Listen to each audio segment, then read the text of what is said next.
오늘은 조금 무겁게 제 이야기를 시작해 보려고 합니다. 사실 저는 고아원에서 자랐습니다. 지금이야 벌써 50대에 접어들었기에 전부 추억이기도 하고 아련한 기억이지만 고아원의 생활은 참으로 어렵고 녹록지 않았습니다. 제 기억으로는 우리 엄마의 손을 잡고 고아원 입구까지 왔던 것 같습니다. 조금만 기다리고 있으면 엄마가 데리러 올게. 그 말을 마지막으로 제게 손을 흔들고 사라졌던 엄마의 뒷모습. 그 뒷모습이 아직도 선명합니다. 고아원 앞에서 하염없이 엄마를 기다리다 결국 날이 어둑해지고 추워져서 고아원으로 제 발로 걸어 들어가게 되었습니다. 제가 지냈던 고아원은 참으로 작은 고아원이었습니다. 시설 자체도 크지 않아서 아주 몇 명의 아이들만 있었습니다. 그 아이들과 함께 한 방에 옹기종기 모여서 지내야만 했어요. 저처럼 엄마의 손에 이끌려온 아이도 있었고 너무 아기 때 와서 아무 기억이 없는 친구들도 있었습니다. 고아원에서 보살핌이라도 잘 받았으면 좋았으련만 고아원 원장님 부부는 참으로 모질고 못된 사람들이었습니다. 후원금에 눈이 멀어 항상 저와 친구들을 바깥으로 내몰았었습니다. 정말 거지나 다름없는 꼴을 하고서 시외버스 터미널에서 구걸을 하기도 했고요. 어떻게든 지역신문에 기사 한 줄 실리고자 노력해야 했습니다. 연말이 되면 후원금이 꽤 들어오거든요. 그 후원금을 노리고 고아원 아이들을 그 추운 겨울에 구멍난 외투, 솜이 다 빠진 외투를 입혀다가 길거리로 내몰았습니다. 종을 울리면서 한 번만 도와주세요를 외쳐야만 했어요. 장갑도 없어서 손을 입김으로 호호 불면서 말이죠. 연말 수금 기간이 지나면 아이들은 전부 감기에 걸려 고열에 시달리기도 했고 먹은 밥을 토해내기도 했습니다. 하지만 그럴 때마다 더러운 꼴 봤다는 표정으로 저희에게 저리 비키라던 고아원 원장님 부부를 저희는 의지해야만 했습니다. 빨래며 밥이며 전부 그 어린 우리들의 고사리 같은 손으로 해내야만 했습니다. 세탁기를 사용하면 전기세, 물세가 많이 든다는 이유로 한겨울에도 차가운 물에 이불 빨래를 해야만 했죠. 공부도 전혀 시켜주지 않았습니다. 우리는 일찌감치 철이 들었고 어떻게든 살아남고자 하는 마음으로 서로를 돕고 도와 공부를 했습니다. 밤에 불을 켜면 전기세가 나오니 소등을 시켜버렸었는데 그럼 저희는 쓰다 남은 양초를 태워가며 책을 읽었습니다. 그래도 제가 공부머리는 꽤 있었는지 학교에서 치르는 시험들 성적이 좋았습니다. 제가 똑똑하다는 걸 알게 된 이후로 고아원 원장님 부부는 저를 이런저런 경시대회에 많이 내보냈습니다. 거기에서 입상이라도 하면 어떻게든 기자를 불러내서 기사 한 줄을 쓰게 했어요. 고아원에서 엄마 아빠 없이 자란 아이가 스스로 공부해서 좋은 성적을 읽어냈다. 이런 기사 한 줄이 후원금을 끌어당기기에 아주 좋은 소스였거든요. 고아원에서 고생하며 자란 우리 아이들이 이렇게나 똑똑하다. 하지만 후원이 없으니 빛을 내지 못한다고 언론 플레이를 해댔죠. 그때는 제가 중학교 2학년 때였습니다. 학교를 대표해서 꽤 큰 경시대회에 출전하게 되었고 거기서 은상이라는 상을 받게 되었습니다. 일부러 더 해진 옷을 입고 머리를 부스스하게 만든 다음 상장과 함께 사진을 찍었고 신문 한 켠에 작게 기사가 실리게 되었습니다. 그걸 본 자수성가 사업가 한 분이 우리 고아원을 전적으로 후원하기 시작했어요. 그때 처음으로 원장님 부부에게 칭찬을 받게 되었습니다. 중학교 3학년으로 올라가게 된 겨울, 자수성가한 사업가 아저씨는 고등학생인 아들의 봉사활동 점수를 채우기 위해 고아원에 와서 봉사를 시작하셨습니다. 후원금도 원장님 부부가 배불리 먹을 수 있을 만큼 주셨고 봉사도 매주 끊임없이 오셨습니다. 사업가 아저씨의 아들은 참 멀끔하고 멋있게 생겨서 그 고등학생 오빠가 저의 첫사랑이 되어버렸죠. 봉사를 가장하여 저에게 공부를 가르쳐 주기도 했었습니다.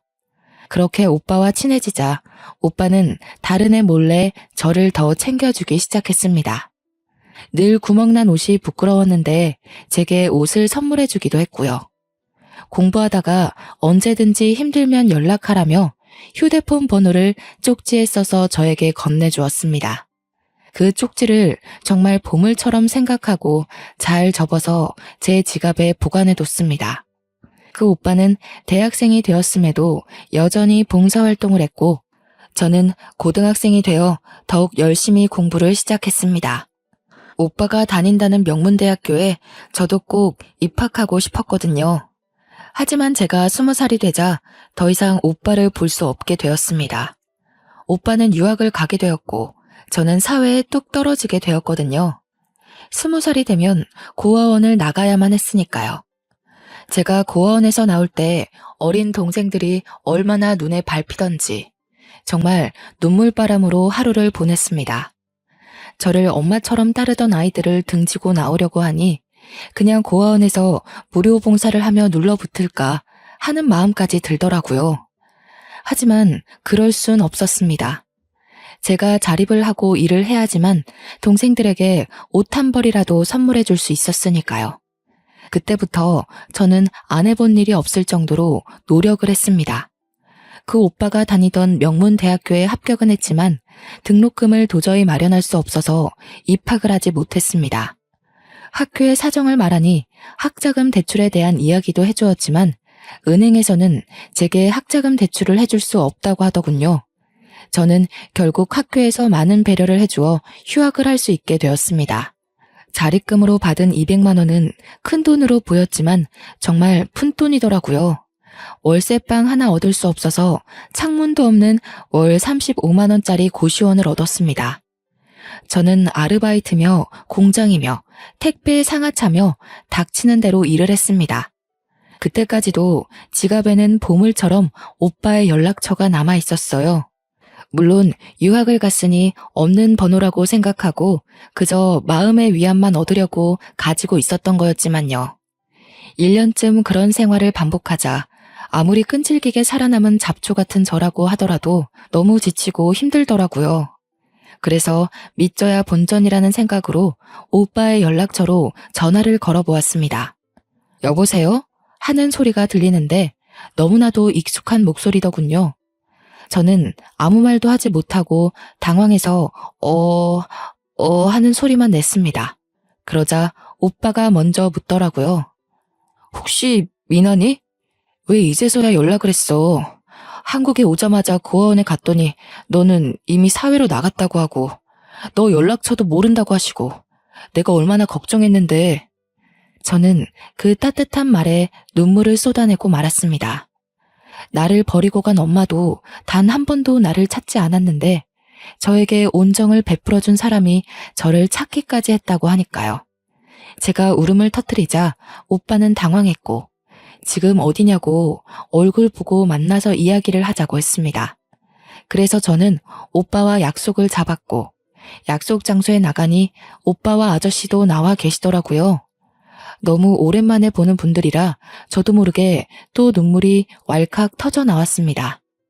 저를 토닥여 주시더니 어찌 살아왔느냐고 물어보시더라고요. 저는 1년 동안 고생한 이야기와 대학 등록금이 없어서 휴학 중이라는 이야기까지 모조리 털어놓았습니다. 그래서 지금 고시원에서 살고 있으면서 택배 알바까지 하고 있다고?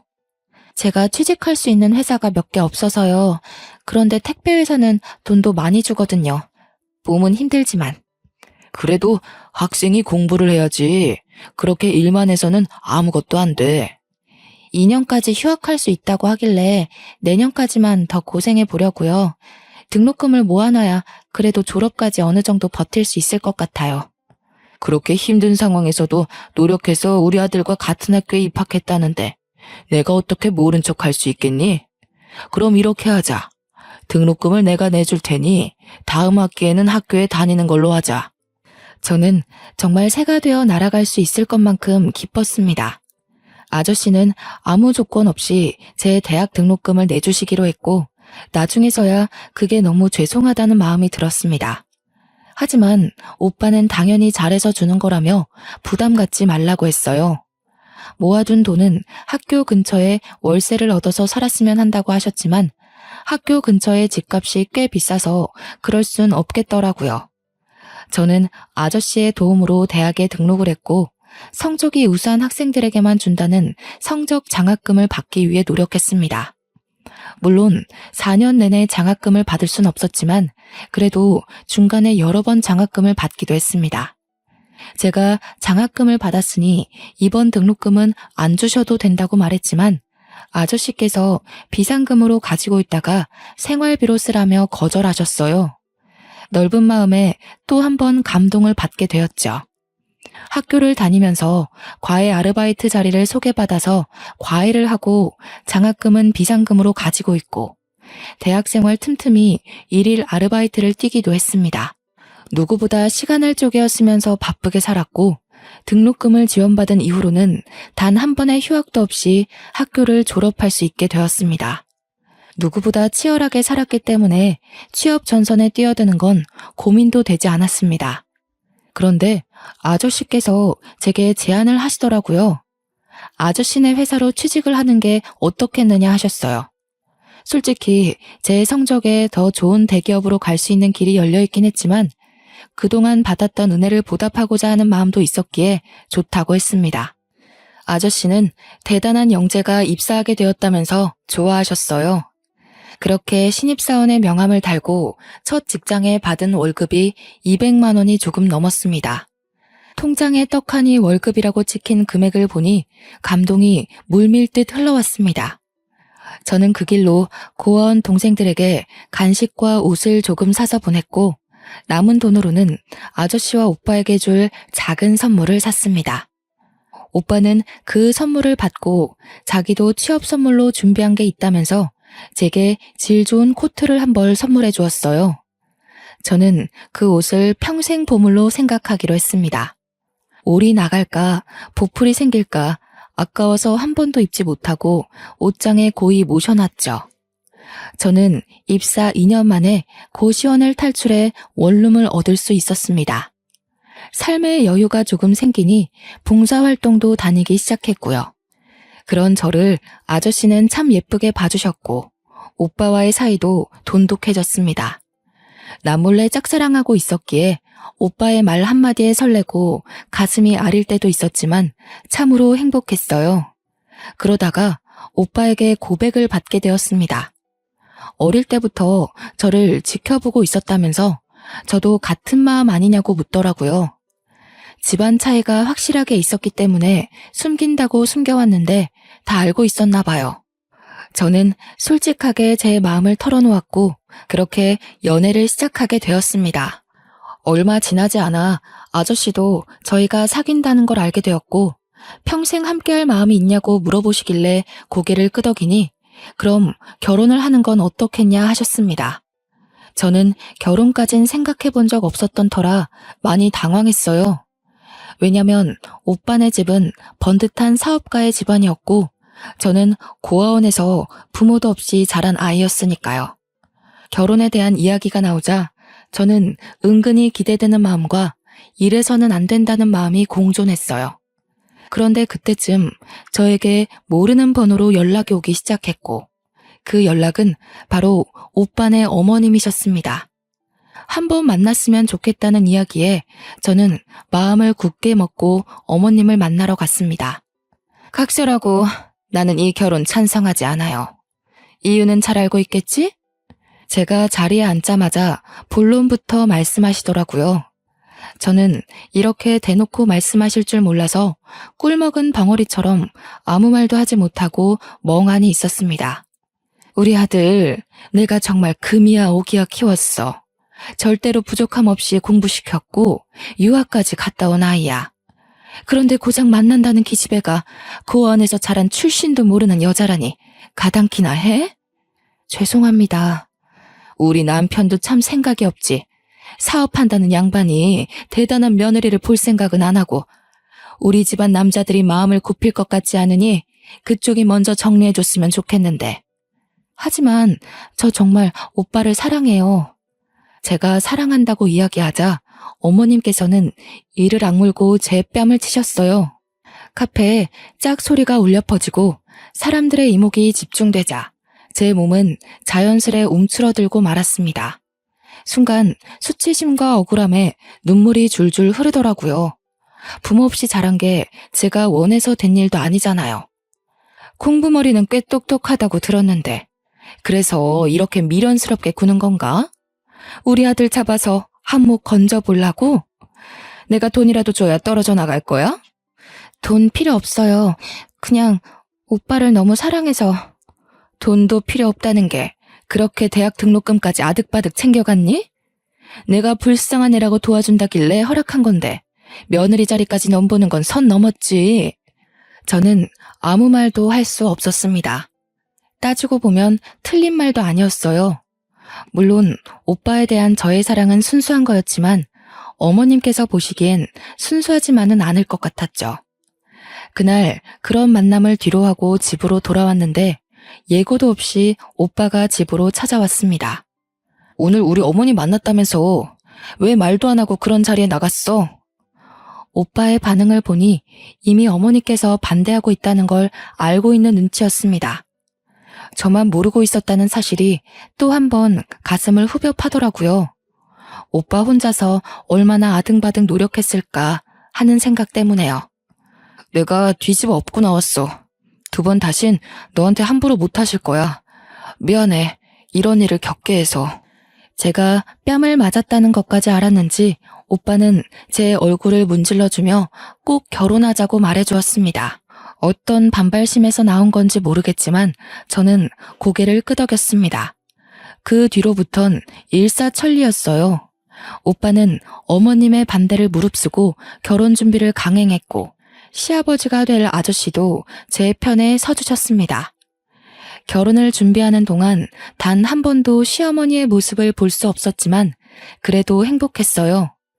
고아원에서 자라 제대로 된 가족도 없이 자랐는데 결혼만 하면 온전한 제 가족이 생긴다는 느낌을 받았기 때문이었습니다. 결국 시어머니와는 대화 한 번 하지 못한 채 결혼을 하게 되었습니다. 식장에서 손을 잡아줄 아버지가 계시지 않았기 때문에 남편의 손을 잡고 버진로드를 걸었어요. 혼주석이 텅 비어 있었지만 남편이 제 옆에 서 있다는 것만으로도 마음이 든든했습니다. 그렇게 어영부영 마련한 신혼집에 들어가 신혼생활을 시작한 지 얼마 되지 않아 악재가 겹치기 시작했습니다. 시아버지께서 갑자기 쓰러지신 거예요. 뇌혈관에 문제가 생겼다고 들었는데 정확한 병명은 잘 모르겠더라고요. 그렇게 몇 주간 의식을 찾지 못하셔서 제가 옆에서 꾸준히 병간호를 했어요. 시어머니께서는 저를 계속 불편해하고 계셨기 때문에 마주치지 않으려고 애를 써야 했습니다. 지극정성으로 간호를 했지만 시아버지께서는 결국 정신을 차리지 못하시고 하늘의 별이 되어야만 했어요. 그때 저는 정말 정신이 없었습니다. 남편도 시어머니도 혼이 쏙 빠지게 눈물만 흘리고 있었고요. 저는 정말 시아버지가 아니었으면 지금까지 택배 일이나 하며 고되게 살았을 거란 생각이 들어 너무 슬펐어요. 저를 이렇게 아끼고 사랑해 주시고 결국 가족으로까지 받아주셨는데 앞으로 행복하게 오래오래 살고 싶었는데 한순간의 병으로 이렇게 무기력하게 세상을 떠나시다니 제 마음을 얼마나 슬펐겠어요. 장례를 마치고 슬픔이 채 가시기도 전에 저와 남편은 신혼집을 처분했습니다.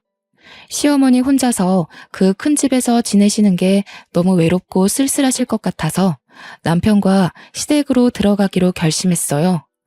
처음에는 불편해하셨던 시어머니께서도 집안에 사람 냄새가 나기 시작하자 오히려 더 좋아하시는 것 같았습니다.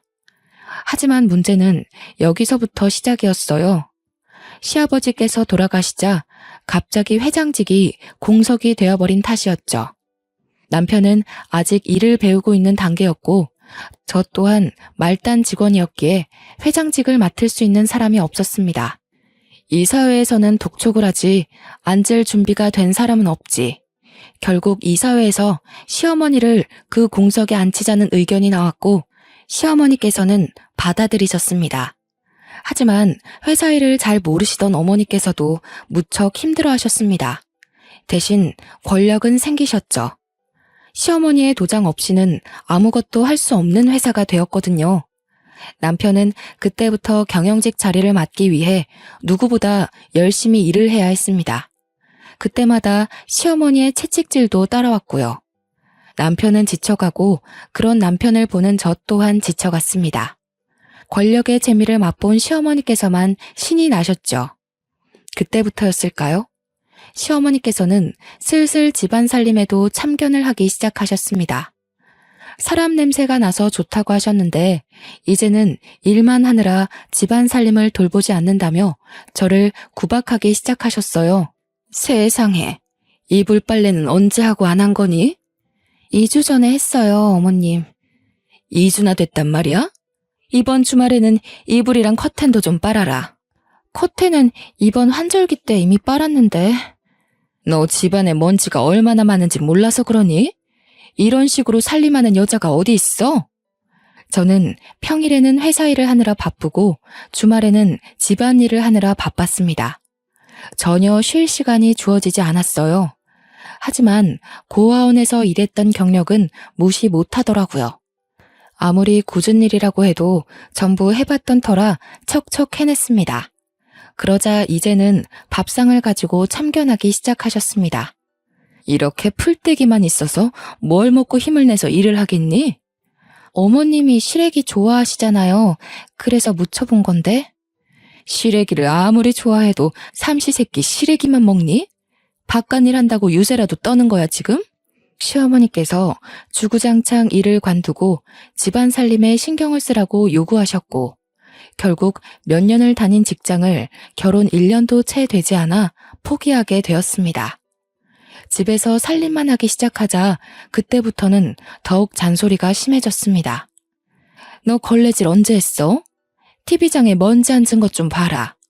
집에서 놀고 먹는 주제에 이런 거 하나 똑부러지게 못하니? 저는 매일 책 잡히지 않기 위해서 쓸고 닦고를 반복해야 했어요.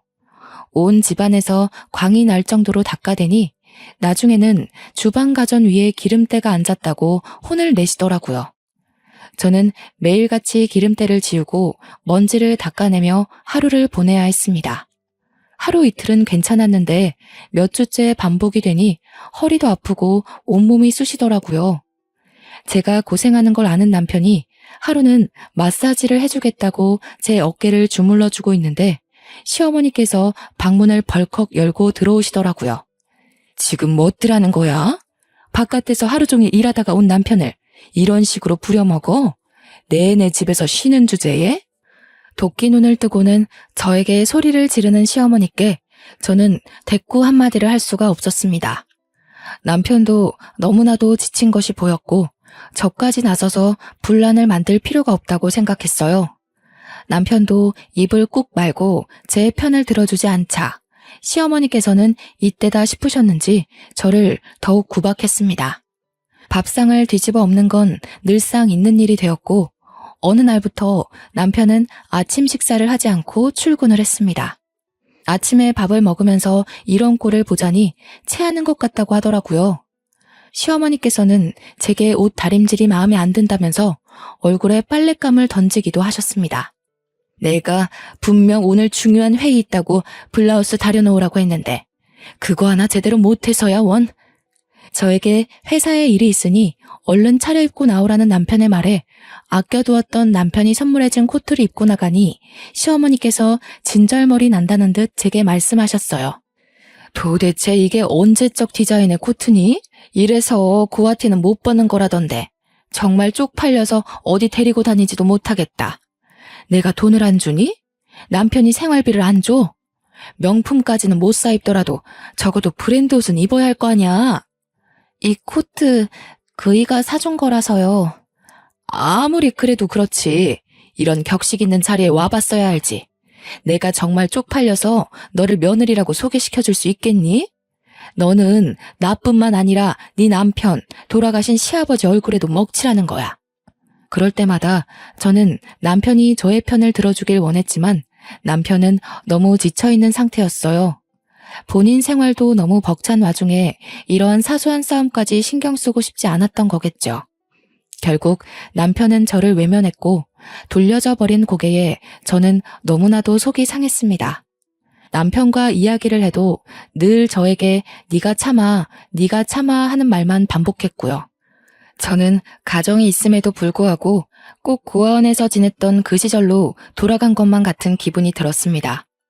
시어머니의 쓸데없는 트집이 반복될수록 남편은 저에게서 점점 멀어졌어요. 회사에서도 시달리는데 집에서까지 시달리고 싶지 않으니 외면하게 되는 거였겠죠. 그런 남편을 이해하려고 하면서도 속상했고 저는 점점 마음의 문이 닫히게 되었습니다. 급하게 남편의 출장이 잡혀 저는 집에서 남편의 짐을 싸게 되었습니다. 집에 얼굴만 쓱 비추고 출장을 떠나야 한다는 말에 서운하기보단 시어머니와 단둘이 지내야 할 3박 4일이 더욱 걱정이었습니다. 그래도 남편이 있을 때는 소리만 지르고 욕은 안 하셨는데 남편이 없으면 정말 어떤 일이 벌어질지 무섭기까지 했어요. 저는 벌벌 떨리는 손을 감추고 남편의 출장기를 배웅했습니다. 그리고 3박 4일 동안 아무 일도 일어나지 않기를 바랐습니다. 하지만 그럴수록 현실은 저를 배신하더라고요. 시어머니께서는 잠깐 이야기 좀 하자며 저를 부르셨어요. 어머님, 무슨 하실 말씀이라도. 내가 여러모로 생각을 해봤다. 아직 너희들 나이가 많지도 않고 아이도 없으니까 말이야. 아이는 가지려고 노력하고 있어요. 그럴 필요 없다. 내가 매정하다 느낄지도 모르겠지만 지금 우리 회사는 안정기에 접어들기 직전이야. 그렇게 회장님 떠나시고 많이 힘들었다는 거 알고 있지? 네, 그이도 갑작스럽게 벌어진 일이라 정말 많이 힘들어했죠. 우리는 단단한 사돈이 필요해. 너처럼 몸뚱아리 하나 있는 며느리가 아니라 뒤를 받쳐줄 든든한 처가가 필요하다고. 그러니 이쯤에서 결혼놀이는 집어치우고 이혼했으면 한다. 이혼이라고요? 절대 안 돼요, 어머님. 저 그이 없으면 못 살아요. 내가 너 이렇게 나올 줄 알았어. 그래서 일부러 우리 아들 출장 간 사이에 이야기한 거야. 위자료는 섭섭지 않게 챙겨줄 테니 여기에 도장 찍고 나가라. 갑자기 이러시는 게 어딨어요.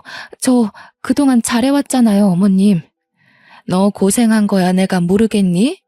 일일이 트집 잡아서 어떻게든 제풀에 지치기를 바랬는데 너는 도통 떠날 생각이 없고 그러니 내가 솔직하게 말하는 수밖에 없지 않겠니? 너는 우리 집안에 도움을 줄 친정이 없잖니. 나는 그런 단단한 사돈이 필요하고 너 생각만 하지 말고 우리 집안과 우리 회사를 생각해보렴. 너의 이기심에 모두를 죽이려고 하지 말고. 제가 이혼하면 다 된다는 말씀이세요? 우리 아들 인기 많았다. 이혼남이라는 타이틀이 따라붙어도 좋다고 할 여자들 많아. 어머님, 위자료로 3억 줄게. 너만 아니면 집안 빵빵한 며느리가 들어왔을 거다. 우리 아들 지금 회사에 제대로 자리 잡고 문제없이 운영해왔을 거야. 저는 결국 제 욕심에 남편을 망하게 할 수 없다는 생각이 자리 잡았어요. 시어머니께서는 도장을 찍은 저를 보고 바로 계좌로 3억을 보내주셨습니다. 마치 미리 준비해뒀던 것처럼 이혼은 쉽사리 이루어졌어요. 저는 남편이 돌아오기 전날까지 몇 가지 없는 짐을 쌌고 시어머니는 그런 저에게 단 한 번의 눈길도 주지 않으셨습니다. 저는 눈물을 뚝뚝 흘리며 캐리어 2개를 끌고 집을 나오게 됐습니다. 남편이 개통해 주었던 휴대폰도 없애버리고 서울에 있다가는 마주칠 것만 같은 기분이 들어서 무작정 버스터미널에서 버스를 타고 시골에 내려왔어요. 어느 동네인지도 모를 곳에서 소 울음소리가 들리는 작은 집 하나를 얻었습니다. 다 쓰러져가는 집이었고 부엌이 바깥으로 연결되어 있어 상당히 불편한 주택이었지만 마음은 편안하더라고요. 혼자 사니까 외롭고 적적하지만 그럼에도 불구하고 자유를 얻은 듯한 기분이었어요. 하지만 스트레스가 많이 쌓여 있었던 터라 속이 미식거리고 몸이 영 좋지 않더라고요. 며칠을 토하고 울기를 반복하다가 생리가 늦어진다는 생각이 들어 읍내에 있는 산부인과에 진료를 받으러 갔습니다. 축하드려요. 임신 5주입니다. 아직 안정기는 아니니까 조심하시고요. 12주에 간단한 검사들 하러 내원하시면 됩니다. 제가 임신한 사실을 시댁에 알려야 하나 고민을 했지만 어차피 짐 받게 되지 않거나 아니면 아이만 빼앗길 것 같다는 두려움에 비밀로 묻어두기로 했습니다. 이혼했으니까 제 호적에 두고 혼자 잘 키우면 되겠지 하는 생각이 들었어요. 아이까지 빼앗기면 저는 정말 삶의 이유를 찾을 수 없을 것 같았거든요. 가족을 버리니 제 핏줄이 닿는 가족이 생겼습니다. 그것만으로도 제 삶을 이어갈 이유가 충분했어요. 그렇게 만삭의 몸이 될 때까지 제 마음의 여유를 찾는 일에 몰두했습니다. 홀로 산부인과에서 진통을 겪고 꼬박 이틀 만에 아이가 세상 밖으로 나왔을 때 저는 눈물을 줄줄 흘렸습니다. 탯줄을 자를 아이의 아버지가 없다는 게 참으로 슬펐어요. 혼자의 몸으로 아이를 키운다는 것이 겁이 났지만 그래도 시어머니께서 제게 주신 3억이 있으니 크게 걱정하지 않기로 했습니다. 아이가 어느 정도 클 때까지 저는 그 돈을 아껴 쓰며 버텼습니다. 시골집이라고 해봐야 전세 7천만 원 정도였던 터라 3억 중 남은 돈이 꽤 되었지만 아이에게 드는 돈이 무시 못할 정도더라고요. 더 이상 돈만 까먹고 지낼 수 없다는 생각에 주변에 소일거리를 찾아서 농사도 도와드리고 했어요. 아이가 5살이 되었을 때 제 수중에 남아있는 돈은 1억 7천 정도였습니다. 저는 더 이상 이 시골에서 아이를 키울 수 없다는 생각이 들어 정들었던 동네를 떠나 서울에서 장사를 시작하기로 마음을 먹었습니다. 남은 돈을 모조리 투자해서 서울의 식당 자리를 찾아 개업을 했어요. 어렸을 때부터 가진 살림에는 도가 텄던지라 식당 운영이 생각만큼 어렵지도 않았습니다. 하지만 서울 집값은 너무 무섭더라고요. 그래서 저는 식당에 딸린 골방에서 아이와 먹고 자고 하면서 식당을 운영했어요. 정말 딱 1년이 넘는 시간 동안 꾸준히 일하고 좋은 재료를 골라 어떻게든 사람들을 사로잡기 위한 노력을 했죠. 그러니 점점 동네에서 동네로 입소문을 타기 시작하더니 맛집으로 소문이 나고 TV 방송국에서도 취재를 나오고 했습니다. 방송이라는 게 위력이 어마어마하더라고요. 한번 잘 되기 시작하니 직원들을 4명이나 더 뽑아야 할 정도로 성화를 이뤘습니다. 가게도 옆 건물에 아주 큰 부지로 이사를 하게 되었어요. 원래 부지를 옮기면 장사가 잘 안 된다고 하던데 저는 그런 징조도 없었습니다. 매일 아침 5시부터 일어나 장사 준비를 하면서도 힘든 거 하나 느낄 시간 없이 바빴어요. 대신 아이를 하루 종일 어린이집에 맡겨야 한다는 게 조금 미안했죠. 돈은 점점 쌓여가고 가게는 점점 번창하고 저는 아이와 함께 살 수 있는 빌라를 전세로 얻을 수 있었습니다. 식당 골방에서만 살아오다가 방이 3개나 있는 빌라 전세를 얻으니 아이도 너무 행복해 하더라고요.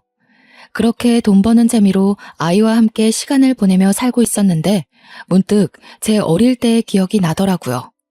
바빠서 잠시 까먹고 지냈던 고아원의 생활 말이에요. 내가 은혜를 받아온 만큼 저도 남을 도와줘야겠다는 생각이 들었습니다. 시아버지와 남편이 저와 고아원 동생들에게 그랬던 것처럼 저도 남을 위해 봉사하고 나누고 싶어졌어요. 우리 아이가 비록 아빠 없이 자라고 있지만 절대 부족함 느끼지 않게 제가 2배, 3배 채우는 것처럼 남들에게도 그렇게 하고 싶었습니다. 그래서 저는 그때부터 주마다 고아원과 노숙자 센터, 미혼모 센터를 돌면서 봉사활동을 시작했습니다. 요리에는 자신이 있었기 때문에 주로 무료급식 봉사를 했어요. 고아원에 가서는 아이들이 좋아하는 치킨이나 떡볶이를 만들어서 봉사를 했고 미혼모 센터에서는 미역국을 끓였습니다. 평일 내내 일하고 주말에도 봉사를 하면서 몸은 힘들었지만 마음만큼은 부자가 된 듯했어요. 틈틈이 큰 금액은 아니지만 무리가 가질 않을 만큼의 기부활동도 했습니다. 그런 저의 모습을 보며 아이도 봉사활동에 참여를 했어요. 고작 초등학교에 갓 입학한 아이였지만 저와 봉사를 다니며 남을 위하는 행동과 마음가짐을 갖게 되었죠. 저 아이는 참으로 행복했습니다. 그러던 어느 날 제가 서울역에 무료 급식소 봉사를 나간 날이었습니다. 어느 때와 다름없이 줄을 서 있는 노숙자들에게 밥을 퍼서 주고 있었는데 제 앞에 우뚝 서서 시래기 반찬을 더 달라고 말하는 할머니 노숙자의 목소리가 귀에 익더라고요. 고개를 빼꼼 내밀어 얼굴을 확인하니 충격적이게도 저를 내쫓으셨던 전 시어머니였습니다. 어머님? 저를 보고는 벌벌 손을 떨기 시작하는데 제가 너무 놀래서 여기서 뭐 하시냐 물어보니 입을 열지 못하시더라고요. 일단 줄이 밀려있던 터라 자리를 잡고 앉아 계시라고 말한 뒤 다른 봉사자에게 잠시 자리를 비운다고 말하고는 어머님이 앉아 계신 자리로 갔습니다. 제가 오든 말든 상관도 안 하시고 앉아서 밥을 허겁지겁 먹고 계시더라고요. 손톱에는 검은 때가 잔뜩 끼어 있고 언제 씻은 건지 가늠도 되지 않게 냄새까지 고약했습니다. 식사를 마칠 때까지 기다리니 그제서야 얼굴을 들어 제 얼굴을 보고는 눈물을 흘리시더군요. 여기서 뭐 하세요? 왜 이런 모습으로? 내가 천벌을 받은 게지. 천벌을 받은 게야. 그때부터 울면서 이야기를 시작하시는데 저는 정말 상상도 못했던 일들을 겪으셨더라고요. 그날 네가 짐 싸들고 나간 날 너를 그렇게 보내는 게 아니었는데 다음 날 아들이 집에 오자마자 너를 찾더구나. 나는 이혼 서류를 보여주고 네가 이것만 남기고 집을 떠났다고 했어. 처음에는 전혀 믿지를 않더구나. 너에게 전화를 걸었는데 없는 번호로 나오니까 그때부터 애가 실성한 사람처럼 너를 찾기 시작하는데 네가 살았던 고아원에서 몇 날 며칠을 밤을 새우고 돌아오기도 하고 너를 찾겠다고 전국을 이잡듯이 뒤지더라. 근데 어디로 숨었는지 아주 꼭꼭 잘도 숨었대. 혹시라도 마주치면 마음이 바뀔까봐 시골에 집을 얻어 죽은 듯이 살았어요. 그래, 그랬겠지. 내가 오죽 모질게 굴었니. 그 뒤로 우리 아들은 술독에 빠져 살았단다. 매일 술만 먹고 회사 출근도 안 했지. 그것까진 괜찮았는데 문제는 회사 어음이 터지면서였어. 경영이라고는 하나도 몰랐던 내가 권력만 쥐고 있으니 해결이 되었겠니? 아들은 회사 일에서 완전히 손을 놓았지. 나는 어음을 막으려고 집도 팔고 차도 팔았지. 그런데도 결국 수습이 안 돼서 회사는 넘어가게 되고 나는 빈털터리가 되었단다. 그 와중에 아들은 간에 무리가 와서 병원 신세를 지게 되었고. 그이가 아파요? 수술이 필요한 정도는 아닌데 평생 약은 달고 살아야 한다더라. 그 약값은 감당이 안 되지. 돈은 없지. 결국 얻어놨던 전세까지 모두 처분해서 아들을 요양병원에 밀어넣고 나는 이런 신세가 되었어. 결국 나이 60대 후반에 노숙자의 길을 걷게 된 것이었습니다. 저는 어머님께 이 자리에서 기다리라고 말씀드린 뒤 봉사자들에게 사정을 설명하고 중간에 어머님을 모시고 나왔습니다.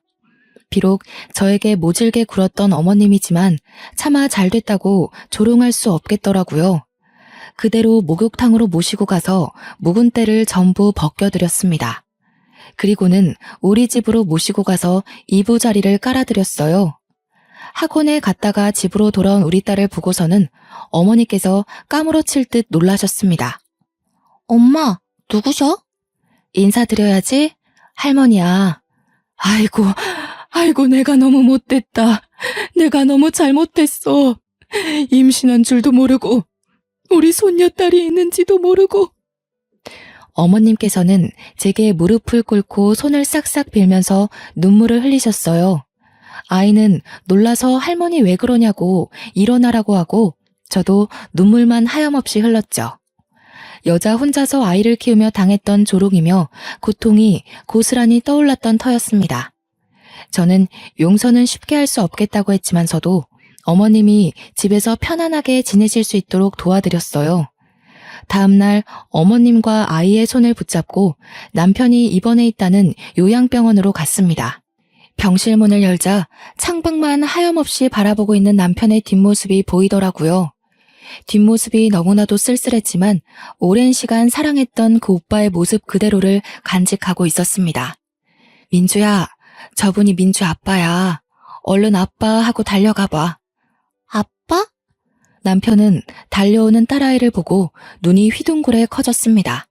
그리고 저를 한번 보고 딸아이를 한번 보고 그렇게 몇 번을 번갈아 보더니 오열을 하더라고요. 차마 소중한 딸을 끌어안지도 못한 채 허리춤에 매달리는 딸의 머리만 쓰다듬으면서요. 나에게 딸이 있었다니, 이 소중한 존재도 모르고 여보, 내가 정말 잘못했어. 그렇게 당신이 힘들 때 나 힘들다고 외면하고 무시했던 게 정말 아직까지 가슴에 응어리로 남아있어. 오직 힘들었으면 그 여리고 착한 당신이 나를 떠났을까 싶어서 다 내 잘못 같았고, 눈물을 줄줄 흘리면서 저에게 미안하다고 가까이 와달라고 손짓을 하는데 시어머니께서 슬쩍 제 등을 떠미시더라고요. 그렇게 한 걸음 한 걸음 다가가는데 시야가 뿌옇게 변했습니다. 저도 모르는 사이에 눈물이 흐르고 있었던 거예요. 제가 우니 아이도 울고 남편 시어머니 할 것 없이 눈물바다를 이뤘습니다. 한참을 울고 회진을 돌던 의사의 말을 들어보니 치료는 꾸준히 해야 하나 수술할 정도는 아니라고 하시더라고요. 재산을 전부 처분했던 터라 오갈 곳 없는 남편과 시어머니를 저희 집으로 모시게 되었습니다.